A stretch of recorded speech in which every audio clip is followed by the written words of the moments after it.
The sacred text of Islam, the Quran, talks about what human beings aspire towards. On multiple occasions, Allah will talk about things like men desire women, or they desire money, or they desire status, or that people desire things like, a house.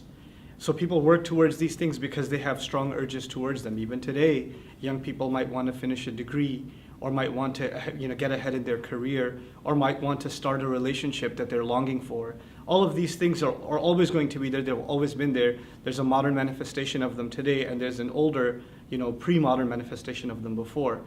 But the Quran is also very interesting in declaring that all of these things are not actually goals. So if someone's working out because they want to look a certain way, or somebody's working really hard towards getting together with this other person, or they're working towards making X amount of money, that all of those things are actually not goals. They are a means to a larger end.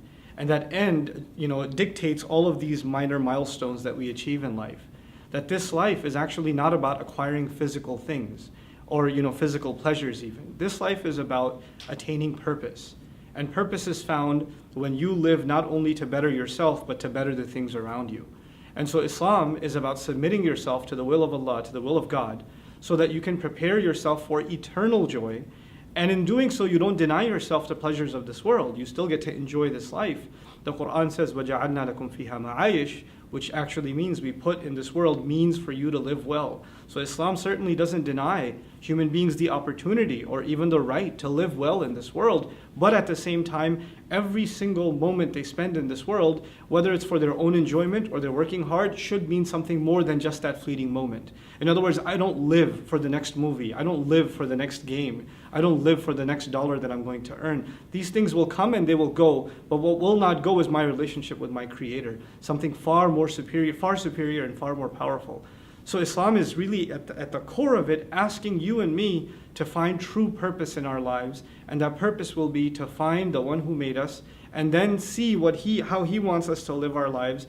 And in doing so, a lot of people think, and this is what I'll leave you with just to think about, a lot of people think if they find purpose in God and purpose in revelation, that they're going to deprive themselves of things that otherwise they could have enjoyed. There were no restrictions on them before, and now all of a sudden there are these rules and regulations that are holding themselves back from living life to the fullest. And the opposite is true. As a matter of fact, when one submits to God's will, and one accepts the revelation and the burden that it lifts, actually the Quran talks about how the advice that God gives, if you were to abide by it, يُخَفِّفَ عَنْكُمْ, He would relieve burdens off of you. Life would become so much easier, so much more relaxed. You would find so much more peace and so much more harmony, not only within yourself, but also with the relationships all around you. So the purpose of life in Islam is to find peace within ourselves and peace with our Creator by becoming true servants and really sincere servants to the one who made us. Thank you so much for listening. Assalamu alaikum wa rahmatullahi wa barakatuh.